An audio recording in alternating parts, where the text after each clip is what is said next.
You're listening to The Dating Den with dating and relationship badass and best-selling author Marni Batista. Every week, you'll get the raw truth from top experts and real people on the important dating, sex, and relationship issues you want to know about. So if you're ready for true talk that's authentic and unfiltered, and you're not afraid to be called out on your stuff, then you're ready for what's next. The Dating Den, episode 21 with Mel. I'm in love with a married man. What should I do? Ladies, welcome back to the Dating Den. And I have actually changed my den for today's call. I'm visiting my family in Arizona, and so I am in another den. But it's still the den. And in the den, we always bring the best and the most juicy topics. And today, I am going to be coaching with Mel. And, this topic is juicy in that it's about dating a married man. And for some of you, you may think, oh my God, how could you? That's like the worst of the worst. I don't want to listen to this. And for some of you, you might be like, I've done that, been there. It's awful and hard, and I did it. And for some of you, you might just be curious. But wherever you sort of land, what I really want for you in this space, whether it's your situation or it's not your situation, this is really just a flavor and variety of what I would call an unrequited love. It's that person who you are in love with who doesn't love you back, who is emotionally unavailable. In this case, he's legally unavailable, and he might be physically unavailable. But and that can be the crush that you have at your office for the last 5 years that you've talked to and you have flirted with, and you see him date other people, and you never move forward. It can be that guy who's your best friend, who you've been loving and taking care of and helping and supporting and being there for him emotionally and not getting anything back. It can be a guy that you dated who disappeared. And the reason why I'm saying this is because I think that one of the most important things is that unrequited love is a real thing, right? And this is just one variety or one flavor of it. And your opportunity here, and I'm going to be bossy and coachy Marni right now, is to sit and to think, how can this apply to me versus this doesn't apply to me? Because I feel like for all of us, there is something to learn from an experience where we are putting all our energy into someone who doesn't have the capability to return that love. So with that, I would love for you all to meet Mel. Mel, welcome to the Dating Den. Thank you, Marni, and thank you for having me. I am so happy you're here. You're so courageous and brave. So let me tell everyone a little bit about your story. Mel has been dating a married man for a while, and she feels like they both, love each other. He has children, and she doesn't expect him to leave his children and file for divorce.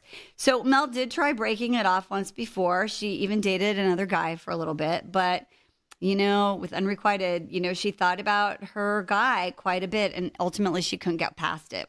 And so she's here now because, I'm going to ask her why she's here, but what she said to our producer is she wants to know the best way to move forward, what will serve her best and get her what she ultimately wants in her life. And if it's breaking it off with the married guy, how to do it so that she can heal from it and move on. Now, before the show, we were sort of chatting in the den here, as we do. And I said, Mel, what do you really want to come out of this conversation, this coaching session today? And that is sort of not what you said. So let's get some clarity before we jump in. And what is it in this moment that you really sort of want to have as a breakthrough, or what's the takeaway you want to end up with here? Marni, I would love to be in a space where I'm at peace with the decisions and the choices that I feel is the right decision and choice for me to make right now. I experience a lot of conflict between what my heart wants and what my head is telling me. And I just want to be at a place where I know that I'm honoring myself and I'm honoring my truth and not listening to anyone else's, judgments or anyone else's ideas of what is right and wrong. And to do what is right for me and what is right for me in this particular situation right now. I love that. And let's put that in context. So at Dating with Dignity, for those of you who don't know about the sort of philosophy of our campus, is that I believe in using tools, self-awareness, self-love, self-compassion.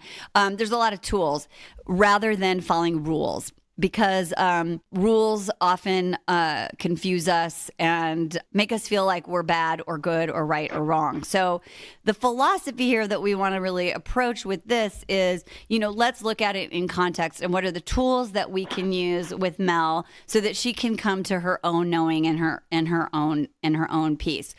Because there is no black and white. There is no, every situation is different. For many of you, you may think, I know these people, they had an affair and they've been together for 30 years after he or she got a divorce, right? And then there's those people that, this is just one infidelity after another, right? So there are no rules in the dating den, just tools. So with that, Mel, tell me a little bit. You said when you were talking to the producer that, you both love each other very much. You feel like that you're both really in love. So give us like the 2-minute version of what does he do? What are his actions that make you feel like you are both equally in love with each other? For a very long time in the relationship, I struggled getting him to be open and to be vulnerable with me, and understandably so, because he was protecting his family and everything around his life. And in the last few months, I'd say probably the last 4 or 5 months, we've had a very big breakthrough in the relationship where there is true heart to heart, soul to soul honesty in the relationship between the two of us. And I think that we felt more intimacy and closeness since that than ever before. So there's a kind of authenticity in the relationship that I've not experienced in many other relationships before. In terms of his actions, whenever it's possible, he will do his absolute best to come and see me, to spend time with me. He'll take time off work when it's possible to come spend time with me. And just the level of awareness when we are together gives it makes me feel really appreciated. And with him, I feel very seen as a woman, where before I've never had that opportunity. With him, I get permission to be completely in my feminine, which is it's an amazing experience, which in turn gives me the opportunity to allow him to be fully in his masculine. And I think in that way, we're very complementary to each other, and it feels very loving in that situation. Okay. So can I make an observation and you can tell me whether that resonates for you? Yes, please. Okay. So one of the reasons why women and you in this sort of bucket who are in this experience of dating someone who's unavailable is because at a conscious and an unconscious level, we know that in some ways we're safe, meaning that right now you don't have an expectation that he's going to leave. He can't, I mean, he could break up with you, but he in fact is really, it's impossible for him to 100% emotionally, physically, spiritually, mentally, like be with you. So what happens for a lot of women is that gives us permission to be 100% vulnerable, authentic, feminine, to really be who we are, because there's this little bit of us that says, this is safe. Right. And so when absolutely. Right. And so then when one partner does that, of course, that creates more intimacy and more connection. So does that resonate for you in any way? Does that feel true? No, 100%, because I do feel safe with him, safer than I felt in any other relationship. And it is because there's a part of it that means that I'm not going to be losing my freedom and my independence. Right. So it is, we call this the unconscious gain of your pain. Mm-hmm. Right. Yes. So you're in your pain, but at an unconscious level, there's something that we are gaining from it. And that is what sort of keeps us tied to the situation. So if you were going to think, and we're just going right to it here. Is that okay, Mel? Yes, absolutely. Okay, good.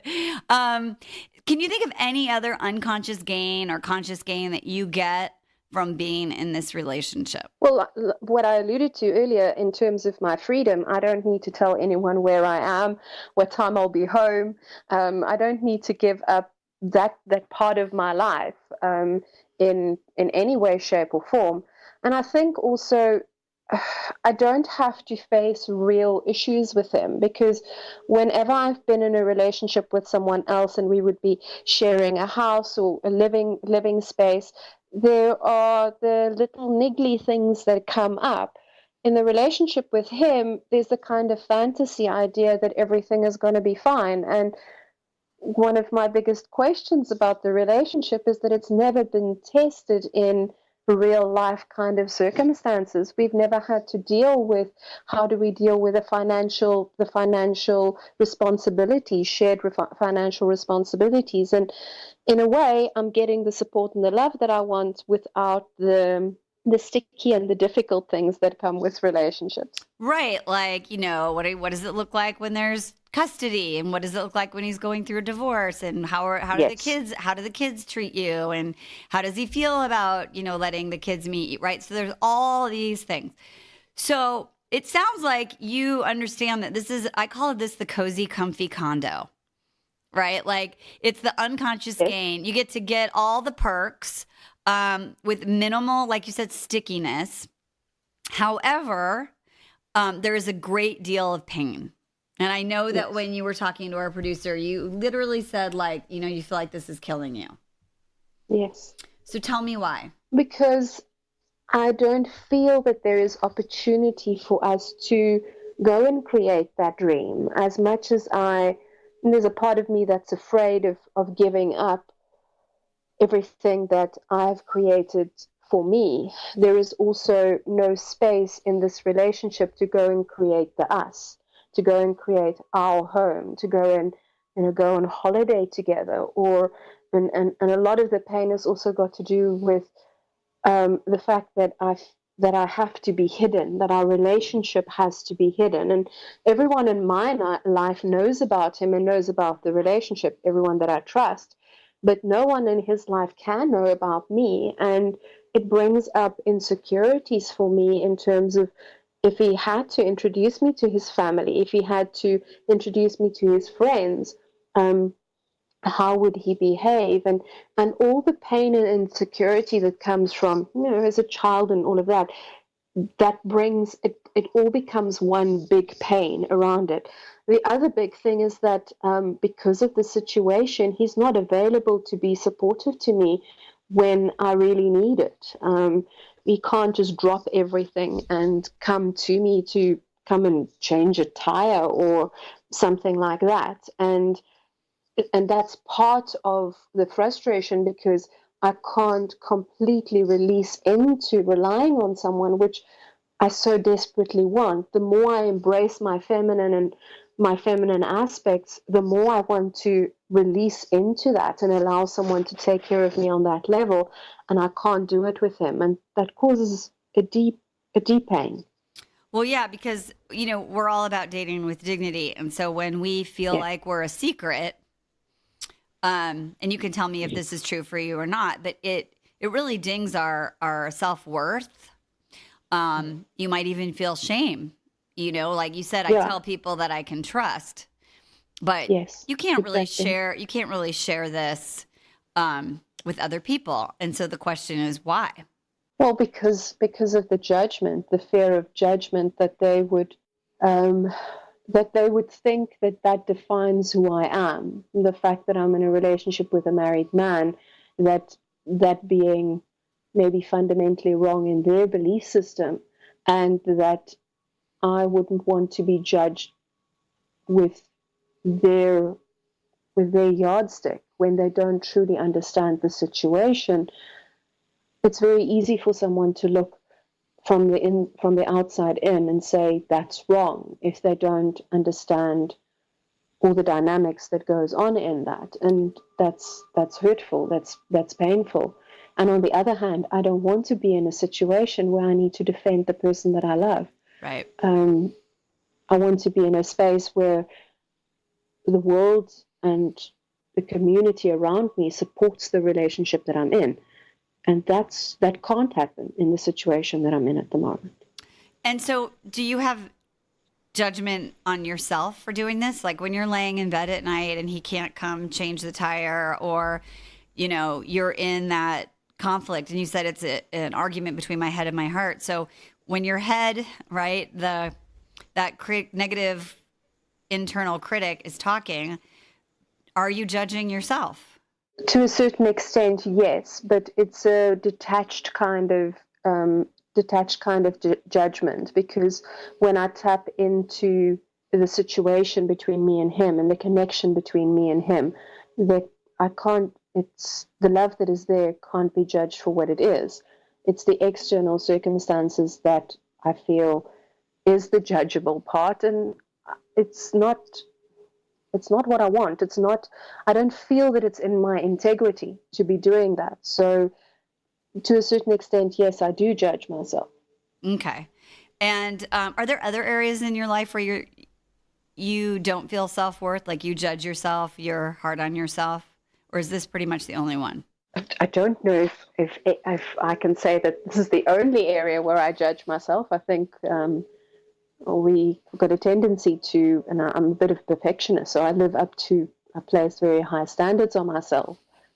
But it's definitely the area of my life where it is the most obvious. And in the other areas of my life, where there is self-judgment, I feel that there are things that I can do to improve it. So if I've got judgment on my health, there are actions that I can take to improve it.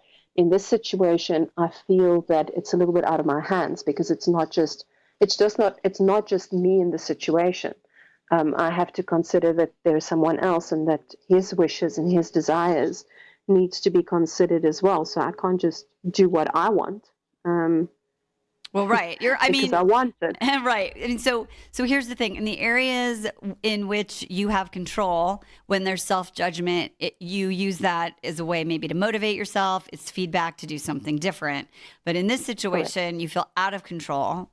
And Correct. So what I'm guessing is happening, my intuition says that in those moments where you are in self-judgment, and it doesn't feel in alignment with your being in integrity, and you start to feel pain, your brain switches into rationalizing, coping, intellectualizing to numb the pain, and you go into the love, right? So it's sort of when you're in a reality check, or when you're in judgment, or when you're in pain, your brain clicks into, I need to feel good, and you give yourself a giant ass dose of dopamine and oxytocin.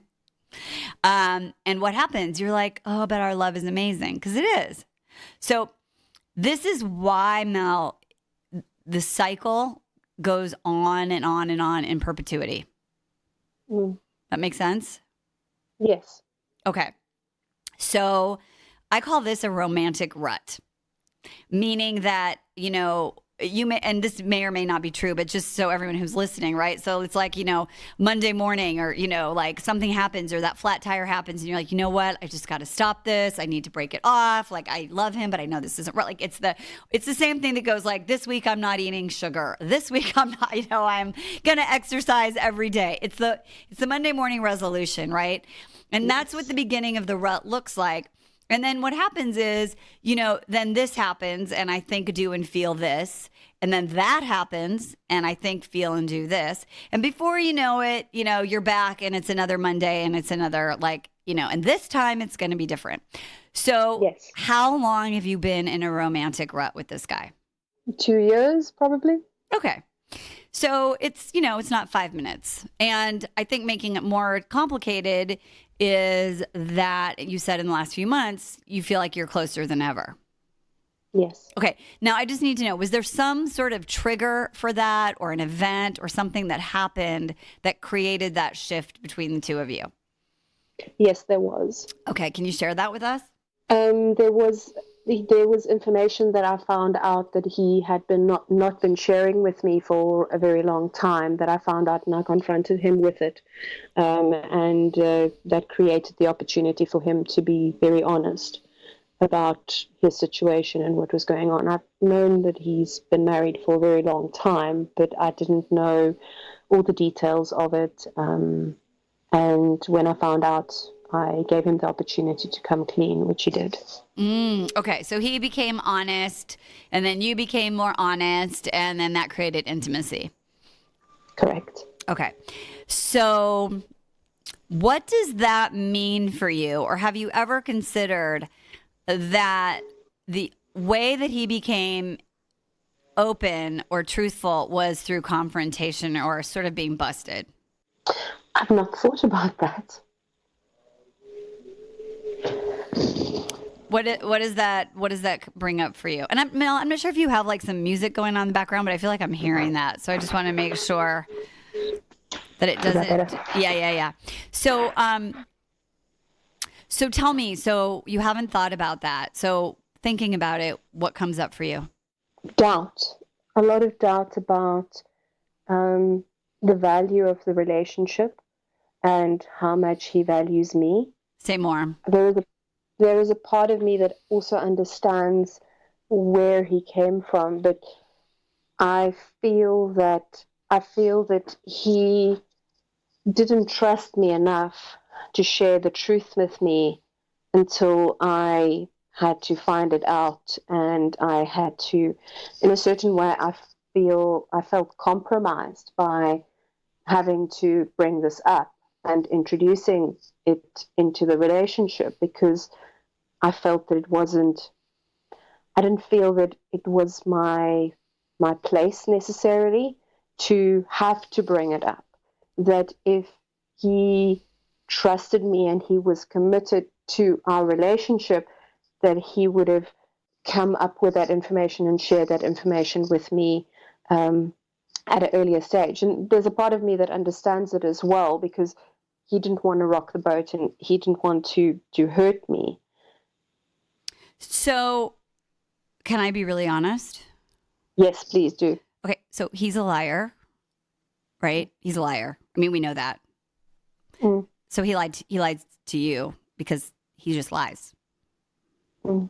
Yeah, I think he also wasn't only lying to me. I think he was also lying to himself, and that makes me question whether that is the kind of man who I want to be in a long-term relationship with, because it makes me question his integrity. Yes.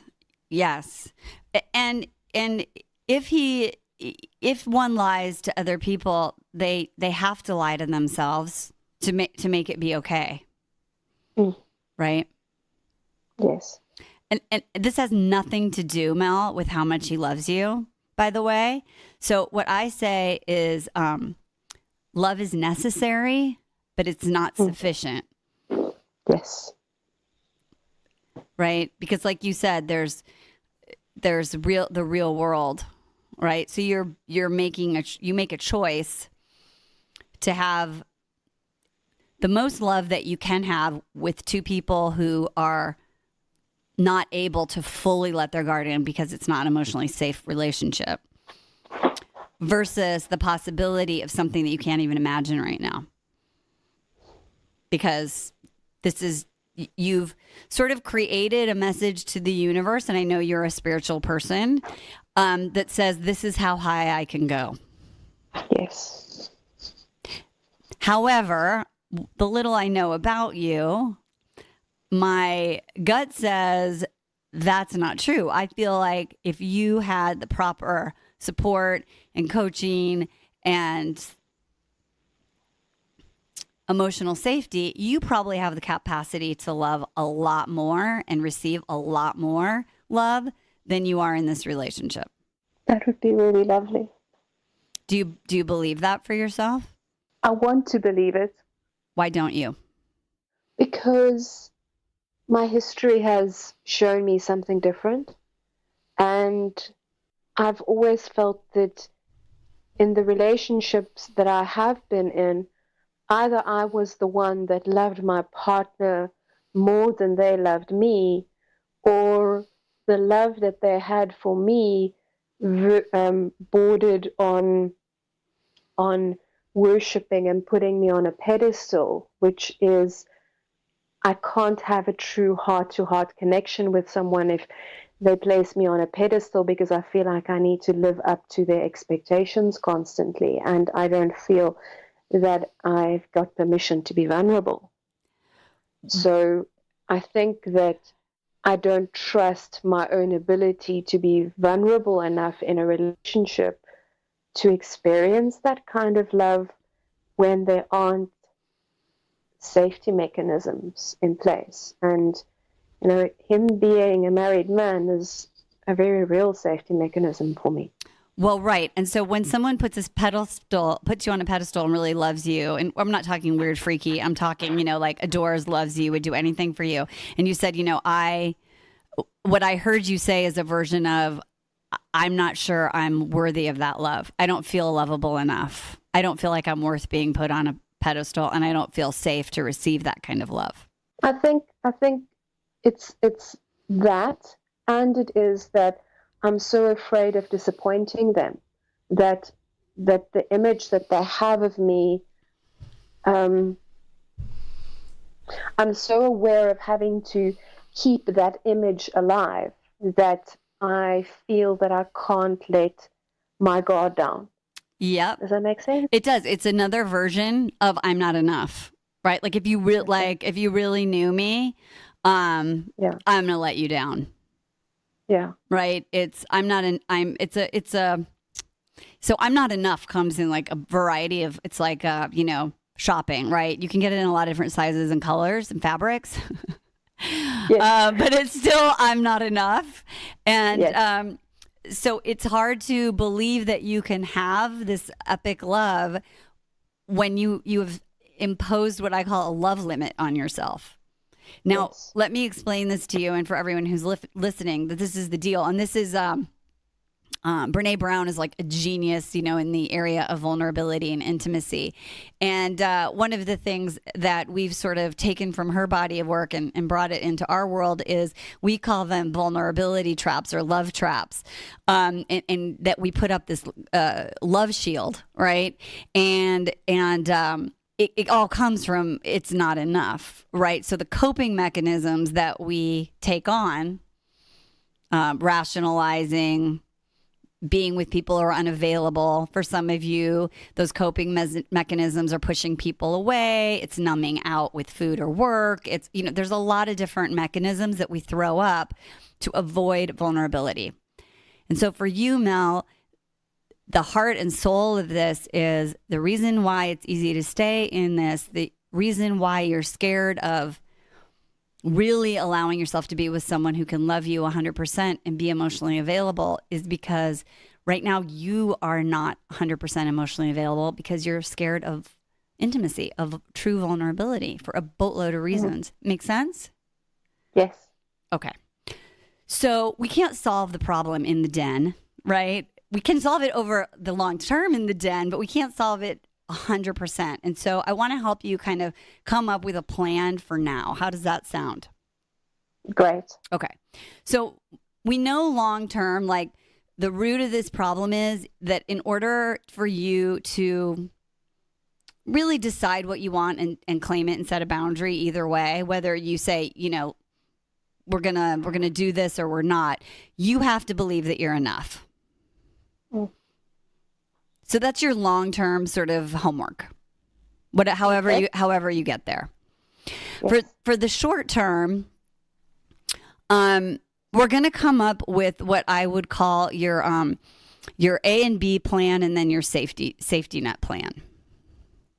Now, here's the guidelines that we're going to use in here, and this is a tool, not a rule. So, and all of you can use this tool, and that is that.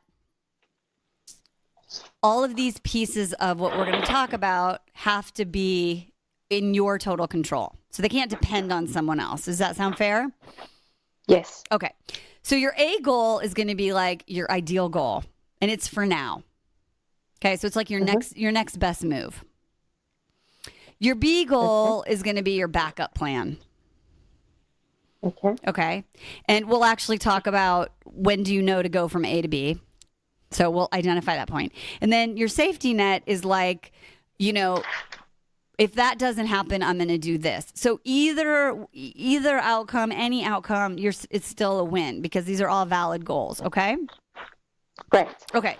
So let's talk about your A goal. So what would be your next best move? What is your goal for you as the next step in this? That's something in your control, something you can do. If I feel into it, I get the sense that it's got to do with setting a boundary for myself. And I'm not entirely sure if that's a time limit or a time boundary, or whether it's got to do with having more boundaries for myself around being loved and what I need to be loved.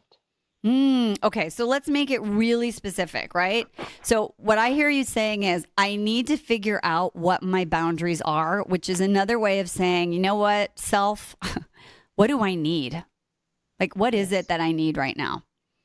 So that's your A goal, is to figure out what your boundary is going to be. Okay. And in that setting boundaries, how do you want to be and show up? Like you said, heart and head are often in conflict. So what is your ideal way you want to show up, and from what space in setting this A goal about boundary? I would love to come from a very feminine space around it. So be gentle and kind and yielding, but at the same time with inner strength, so that it's, I always think of it as being a queen and having the energy of a queen, being gentle and kind, but that there is underneath it a very strong backbone. Awesome. I love it. So I call that powerful rather than forceful. When you are a very powerful woman, there, like you said, there's strength in that femininity. Yes. Okay, great. So then what's your next sort of goal? So if you can't do that, then what's the next option? This is probably not the right way to go, but I would say protecting myself, making sure that I don't come to any more harm because of the current situation. I think I don't question that. So what does that look like? So what does that mean for you? Maybe it's got to do with not relying on him or his actions to dictate how I move forward, so that the decisions and the choices that I'm making are decisions and choices that I'm making that's good for me, and not necessarily only because I want to be available or I want to be the perfect girlfriend or whatever it may be, but to make decisions that is, I guess, more in alignment with my authenticity than necessarily what my head tells me is the right thing to do. Okay. So you're gonna protect yourself for you and not just sort of always be a chameleon. Like, Yes. What do I do as it relates to his actions or words or Yes. thoughts? Okay. Yes. Awesome. Okay. And so if that one doesn't happen, what's your safety net? That means, like, in the current situation, if you don't do A and you don't do B, what's the other way that you can have a goal so that there's no sort of failing here? I think it would be looking for support. I feel that in this journey, it's been extremely lonely. And I think that because of my awareness of other people's judgment, I don't always reach out for the support that I need when I need it. And I think that just being brave enough to say to someone, I actually need your support right now, might be a good safety net. Okay, so let's get clear. So when I hear you say support, are you saying, like, I need to learn what I need to learn so that I can move forward in doing A or B at some point? Or is it like I just need someone to listen to me? I think it's both. Okay. Because it's having someone there to just be there for me when the bottom falls out and remind me that I can do this, but then also having the insight or having the ability to move forward so that I don't go back into that romantic rut and repeating the same cycle over and over again. I love this. So I want to just put this in the frame of the bigger conversation. So we sort of realized or came to this understanding that you have to have self-worth, right, in order to move forward. So what I love about your A goal and your B goal is that you're going to have to muster up self-worth to do A and B. And if you don't reach A or B in C, you get support to create self-worth. Yes. I love it. Okay. So how will you know when it's time to go from the A goal to the B goal? Oh, that's not easy to answer. It feels it feels that it's got to do with when I step out of the femininity and I feel that I need to take control of the situation from a masculine place, that then it's maybe time to move from step A, from plan A to plan B. Okay, so what I hear you say, because I like to bring it into like the real world, is if like, and you can even tell me like, let's say 2 weeks pass and you like, you know what, I don't know what I need and I don't, my boundaries are, and I just sort of carry on. And I start to feel like nothing is moving forward, nothing's changing, then I need to go to B. I'm gonna have to start protecting myself. And when there is a level of aggression or a level of feeling that I need to lash out to do something, that comes up. Awesome. Okay, so it's really this needing to get back into control. Yes. Okay, awesome. So how do you feel about these goals? It excites me. It gives me something that I can work with, and it feels that I have a tool with which to encourage myself to move forward and to find the truth that is my truth. I love that. I love that. So you feel a little empowered, is what I hear you saying. Yeah. Okay, and you have some quantifiable, measurable sort of strategies. So do you feel like it's helpful to give yourself I call it like, a performance outcome, like a timeliness to plan A? Is there to help you understand that, or is that helpful or not helpful around the boundary, identifying what you need? I think it's helpful. Okay, so what feels right for you? I'd say about 3 weeks. 3 weeks feels like a good period. Okay, great. And remember, for everyone who's listening, and you, Mel, we didn't say you have to enforce the boundaries, right? That's not this goal. This goal is I define them. Yes. Okay, great. And so as you kind of go through the next 3 weeks, you get to be thinking about what might those be based on how you feel. And remember, if at any time feels like, you know what, I need to go to plan B, that's what you're going to do. Yeah? Yes. Yes. Okay. And then at the end, by 3 weeks, if A or B isn't happening, then we're going to go to C. Yes. Okay. Love it. Okay. So how are you? So if you were going to think of a feeling word, how are you feeling right now? Scared and excited. Say more. Well, isn't scared and excited the opposite sides of the same coin? So I feel that I know that this will take some courage on my part, and it would mean me standing within my power, which can be slightly frightening because it may mean that my entire world may change, which is scary. But on the other hand, if I really want to live my fullest life, I can't stay stagnant in one place and expect it to just arrive by magic. Awesome. Yes, I think someone said excitement. No, anxious is fear. No, excitement is fear without breath or something. I can't remember, but it's this sort of thing of like, yes, you are both scared and excited because you're talking about jumping out of that cozy condo. Yes. Right. Now, I will tell you this. I always say at Dating with Dignity that our success stories have two qualities or characteristics. One is courage, which you mentioned, and two is taking responsibility for their vision.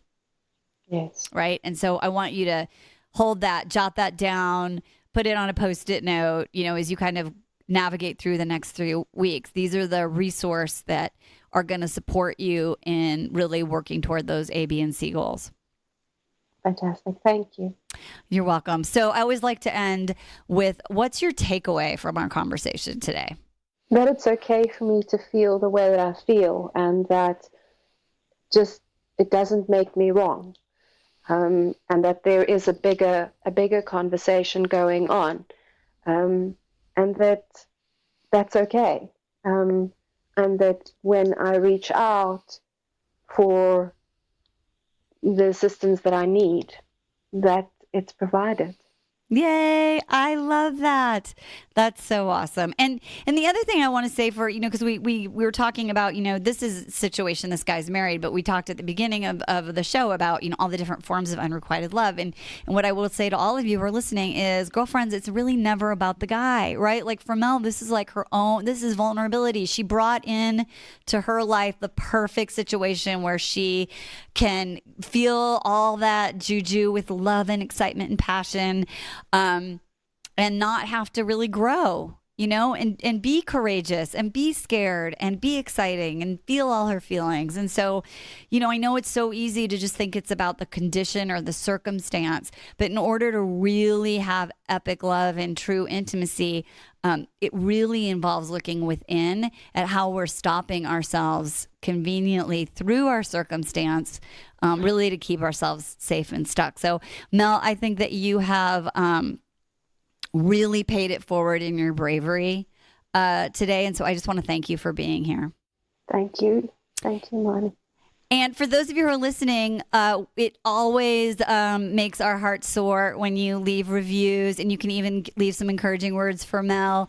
What you took away, give us some reviews and some love, because we are here to change the world one person at a time. The more love we bring into the world, the less of everything else there is. So thank you for coming into the den today. I love you all. And remember, date with dignity. Talk to y'all soon. Bye.